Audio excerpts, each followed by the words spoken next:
नमस्कार, मैं सचिन और स्वागत है आपका देश प्रदेश में। अब रुक करते हैं खबरों की ओर। बुरहानपुर में आचार संहिता के उल्लंघन का मामला सामने आया है। शक्कर कारखाने में कार्यरत पवन पाटीदार वाहन प्रभारी न होते हुए भी निजी वाहनों में स्वयं की मर्जी से डीजल पेट्रोल डलवा रहे हैं, जिसके बाद मजदूरों ने पाटीदार के खिलाफ मोर्चा खोल दिया है।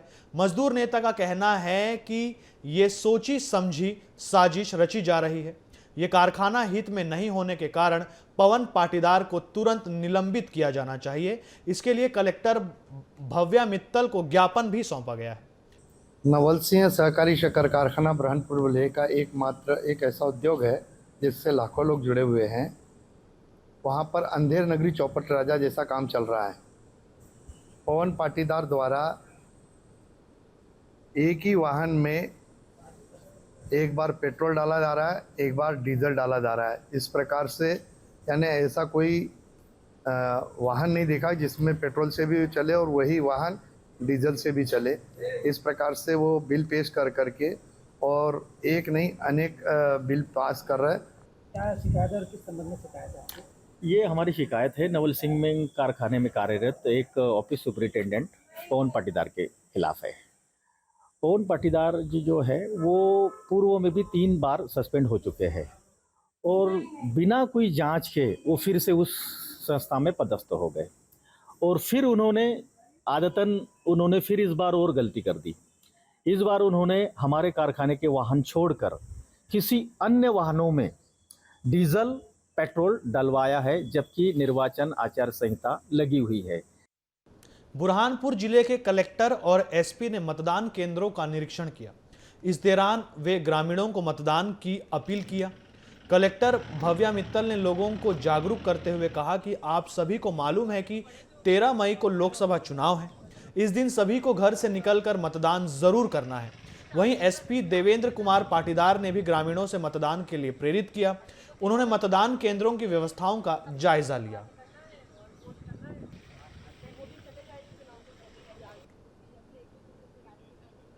बूथ है उसको नॉर्मल और क्रिटिकल 2 भागों में बांटा हुआ है। करीब 116 हमारे क्रिटिकल बूथ्स हैं जिसके ऊपर सीएपीएफ और हमारी एमपीएसएबी की टीमें तैनात रहेगी। बाकी नॉर्मल बूथों पर पर्याप्त पुलिस रहेगी। इसके अलावा QRT, sector mobile, sector police mobile और सुपरवाइजरी मोबाइल, कुल मिला के पूरे क्षेत्र के हर किसी भी छोटी से छोटी सूचना के ऊपर तुरंत रिस्पॉन्ड करने की कार्रवाई और बूथ के ऊपर भी एक सख्ती के साथ में ऐसी कार्रवाई जिससे कोई भी निष्पक्ष निर्वाचन में कहीं कोई बाधा न हो, इसकी पूरी व्यवस्था। हमने घर घर जो है अपने 85 प्लस और पीडब्ल्यूडी उनके 12D के फॉर्म भरवाए हैं। करीबन 600 से भी अधिक मतदाता अपने घर से ही मतदान करेंगे, जो हमारे ज़िले में 6 और 7 मई को होने वाला है। तो घर घर जो टीम जाएंगी उनके यहाँ पे सेक्टर ऑफिसर्स ने पूरा विजिट भी कर लिया है। उनकी ट्रेनिंग भी हो रही है। हमारे पीठासीन P1 P2 की भी ट्रेनिंग चल रही है। हमारी ईवीएम मशीन की कमीशनिंग भी 2 से 3 दिन बाद चालू होने वाली है, जिसके बाद हमारी मशीनें जो है चुनाव के लिए तैयार हो जाएंगी। इंडियन ओवरसीज कांग्रेस के अध्यक्ष सैम पित्रोदा के नस्लवादी बयान पर भाजपा सांसद तेजस्वी सूर्या का पलटवार सामने आया है। तेजस्वी सूर्या ने तंज कसते हुए सैम पित्रोदा का धन्यवाद किया। उन्होंने कहा कि पित्रोदा के बयान से कांग्रेस पार्टी का औपनिवेशिक डीएनए एक बार फिर सामने आ गया है। उन्होंने आगे कहा कि भारत और भारतीयों के बारे में ऐसा ही दृष्टिकोण विंस्टन चर्चिल भी रखते थे, जो अपनी भारत विरोधी और नस्लवादी मानसिकता के लिए जाने जाते थे। Inherent imperialist and colonial DNA has once again come out thanks to Sam Pitroda's statements regarding his racial discrimination of Indians. Madhya Pradesh के मुख्यमंत्री मोहन यादव ने इंडियन ओवरसीज कांग्रेस के अध्यक्ष सैम पित्रोदा के भारतीयों को लेकर दिए बयान की घोर निंदा की है। उन्होंने कहा कि राहुल गांधी के गुरु सैम पित्रोदा ने जो बयान दिया है उसकी मैं निंदा करता हूं। कांग्रेस को पूरे देश से माफी मांगनी चाहिए। कांग्रेस हमेशा ही ऐसा करती आई है। देश में कांग्रेस के प्रति आक्रोश है। मैं उम्मीद करता हूं कि कांग्रेस देश में माफी मांगेगी। सैम पित्रोदा ने जो आज बयान दिया है मैं उसकी निंदा करता हूं और ख़ास करके इस देश में अनेकता में एकता, भारत की विशेषता, अलग भाषा, अलग वेश, फिर भी अपना एक देश, हम सब वो लोग हैं जिनके लिए इतने बड़े भूभाग में अलग अलग हमारी शारीरिक रचना हो सकती है, लेकिन उसमें इस ढंग का भाव लाना कि हम दक्षिण अफ्रीका हैं, ये बहुत निंदनीय बात है। मैं उम्मीद करता हूँ कि कांग्रेस केवल वो उनकी तत्कालिक कोई ऐसी कोई खास करके निंदा करने के बजाय या उनको अपने इस बयान के प्रति सार्वजनिक रूप से कांग्रेस के अध्यक्ष को माफ़ी मांगना चाहिए। मध्य प्रदेश में सड़क हादसे के मामले लगातार बढ़ते जा रहे हैं। ताजा मामला प्रदेश के छिंदवाड़ा और इंदौर के पास स्थित देपालपुर से सामने आया है, जहां देर रात अज्ञात वाहन की टक्कर से एक युवक की मौके पर ही मौत हो गई। घटना में दूसरा युवक घायल है, जिसका इलाज अस्पताल में जारी है। मामले में पुलिस ने अज्ञात वाहन की तलाश शुरू कर दी है। घटना का वीडियो सीसीटीवी कैमरे में कैद हो गया है। पुलिस मामले की जांच कर रही है।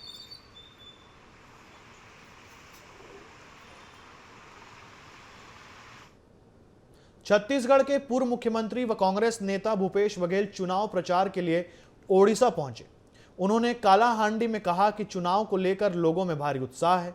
ओडिशा में परिवर्तन की लहर दिख रही है। जनता जान चुकी है कि बीजेपी और बीजेडी एक सिक्के के दो पहलू हैं, दोनों एक दूसरे के पूरक हैं। इसलिए कांग्रेस का यहां दबदबा है और यहां कांग्रेस की ही सरकार बनेगी। आज कोरापुट और कालाहांडी दोनों लोकसभा में कार्यक्रम था और कालाहांडी में 2 जगह कार्यक्रम था और दोनों जगह जबरदस्त रिस्पांस। और कोरापुट में तो जबरदस्त रैली है, हजारों लोग थे उसमें, भारी उत्साह लोगों में है। परिवर्तन की आंधी मैं कह सकता हूं, इस समय जबरदस्त उड़ीसा में बदलाव की स्थिति दिखाई दे रही है। हरियाणा की बीजेपी सरकार खतरे में आ गई। 3 विधायकों के समर्थन वापस लेने से हरियाणा सरकार अल्पमत में आ गई है। तीनों निर्दलीय विधायकों ने अपना समर्थन कांग्रेस को दे दिया है। इस पर निर्दलीय विधायक नयनपाल रावत का बयान सामने आया है। उन्होंने कहा कि वजह तो बिल्कुल साफ है कि लोकसभा चुनाव के तुरंत बाद ही विधानसभा चुनाव है। हर किसी को अपनी राजनीतिक जमीन तलाशने का हक है। मेरा मन भाजपा की नीतियों और पीएम मोदी के साथ है। तो सीधी सी क्लियर है कि लोकसभा चुनाव के तुरंत बाद ही 2 से 3 महीने में विधानसभा का चुनाव है और वो बिल्कुल मेरे साथी हैं, मेरे परिवार के सदस्य रहे हैं और आगे भी रहेंगे। लेकिन हर किसी को अपनी अपनी राजनीतिक जमीन तलाशने का हक है और जहां सेफ साइड किसी को मिलती है वहीं पर व्यक्ति जाता है। उन्होंने सोचा होगा कि भाई भाजपा से कहीं अच्छा कांग्रेस में हमें मिल जाए, तो इसलिए वो मैं समझता हूँ कि भाई उन कांग्रेस की तरफ रुख उनका जो ना हुआ होगा। इंडियन ओवरसीज कांग्रेस के अध्यक्ष सैम पित्रोदा के भारतीयों को लेकर दिए विवादित बयान पर कंगना रनौत ने कांग्रेस पार्टी पर जमकर हमला बोला है।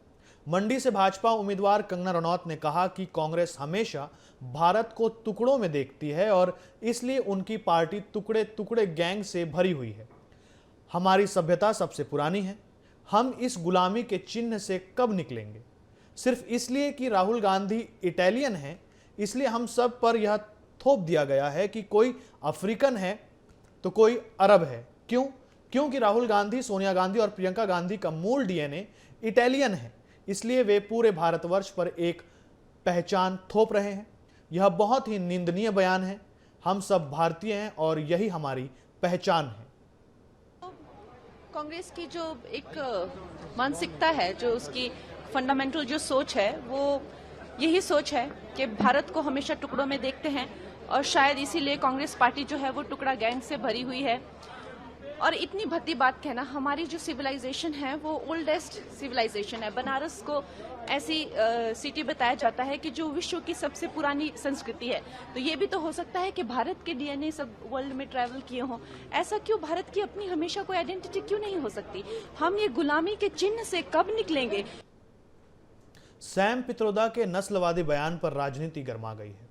बीजेपी कांग्रेस को नीचा दिखाने का कोई मौका नहीं छोड़ रही है।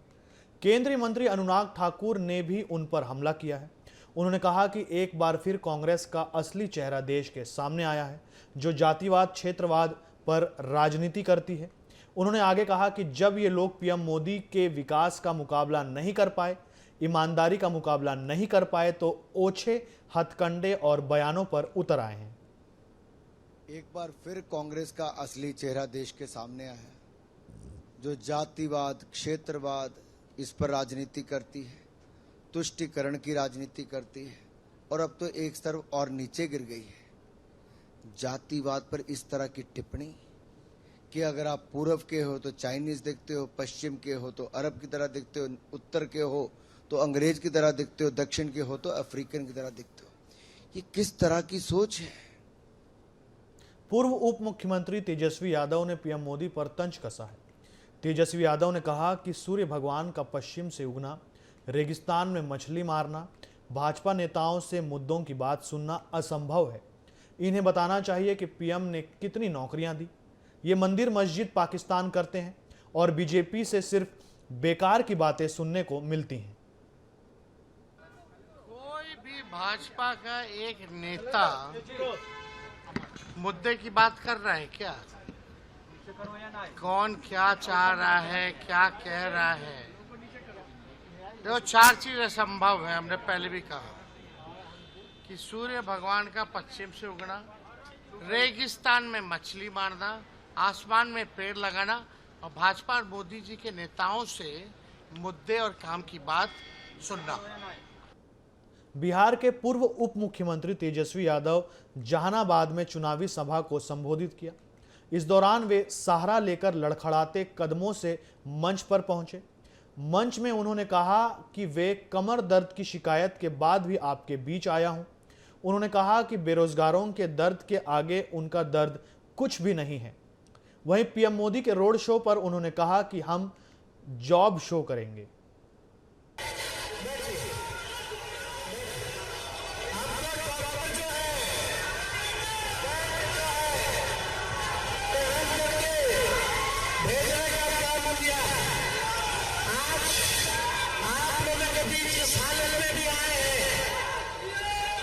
मेघालय के सीएम कॉनरोड के संगमा से सैम पित्रोदा के बयान पर तंज कसा है। उन्होंने कहा कि यह टिप्पणी वास्तव में बहुत दुर्भाग्यपूर्ण है। इससे उत्तर पूर्व के लोगों की भावनाओं को ठेस पहुंची है। जब हम कांग्रेस पार्टी के वरिष्ठ नेताओं को ऐसी अपमानजनक भाषा बोलते हुए सुनते हैं तो हमारे लोगों की भावनाओं को आहत करता है। हमारा देश एक विविध देश है और देश का सिद्धांत हमारे लोगों की विविधता पर आधारित है, चाहे वह संस्कृति में हो और रूप रंग में। The comments that came from senior Congress leader Mr. Sam Pitroda is indeed very unfortunate, and it has really hurt the sentiments of the people of Northeast and similarly people from other parts of the country. Rohtak Lok Sabha seat से कांग्रेस उम्मीदवार दीपेंद्र सिंह हुड्डा ने BJP पर हमला बोला है। दीपेंद्र सिंह हुड्डा ने कहा, हरियाणा में बीजेपी की सरकार आज अल्पमत में आ चुकी है। जब गठबंधन टूटा था तो इन्होंने राज्यपाल के पास जाकर 48 विधायकों की लिस्ट दी थी। रणजीत सिंह चौटाला और मनोहर लाल खट्टर ने इस्तीफा दे दिया है। इनका आंकड़ा आज केवल 42 का हो गया है और नायब सिंह की सरकार को सत्ता में रहने का नैतिक अधिकार नहीं है। देखिए, आज हरियाणा की भाजपा की सरकार आज अल्पमत में आ चुकी है। 42, इन्होंने 48 की लिस्ट दी थी। जब ये गठबंधन टूटा था उसके बाद गवर्नर के पास जाके इन्होंने 48 की लिस्ट दी थी। 48 में से 2 विधायक खट्टर साहब और रणजीत सिंह चौटाला चुनाव लड़ रहे हैं। 88 उन्होंने इस्तीफा दे दिया। 88 का हाउस हो गया है और खट्टर साहब की सीट पे तो चुनाव भी हो रहा है, बाई इलेक्शन। तो 88 के हाउस में 45 की मेजॉरिटी चाहिए। अब ये 3 विधायकों ने समर्थन वापस लिया। ये 42 का इनका नंबर आंकड़ा रह गया है। नैतिक अधिकार नायब सिंह जी की सरकार को नहीं है। उनको नैतिकता के आधार पर इस्तीफा देके और निष्पक्षता से राष्ट्रपति शासन लागू होकर चुनाव होने चाहिए। तृणमूल कांग्रेस ने बीजेपी नेता शुवेंदु अधिकारी के खिलाफ चुनाव आयोग से शिकायत की है। तृणमूल कांग्रेस ने उन पर महिला कार्यकर्ता के लिए गंदे शब्द इस्तेमाल करने का आरोप लगाया है। इस विषय पर टीएमसी नेता शशि पांजा ने जानकारी देते हुए बताया कि कल शुवेंदु अधिकारी की बाकुंडा में एक मीटिंग थी। ठीक उसी जगह पर तृणमूल कांग्रेस की भी एक मीटिंग थी। इस दौरान तृणमूल की महिला कार्यकर्ताओं ने कुछ नारेबाजी की और इससे प्रभावित होकर शुवेंदु अधिकारी ने जवाब में बेहद गंदे अल्फाज का इस्तेमाल किया, जो कि महिला से जुड़ा हुआ था। And then yesterday in a Bakuda meeting, Trinamool Congress women were having a meeting and probably they did some sloganeering like BJP also sometimes does it when Mamata Bandyopadhyay's convoy is going. So, or something, they attempt. But here he kind of retorted back and used that, very unparliamentary language, a language against women. So this is the... फिलहाल देश प्रदेश में इतना ही। ताज़ा updates के लिए बने रहिए हमारे साथ। नमस्कार।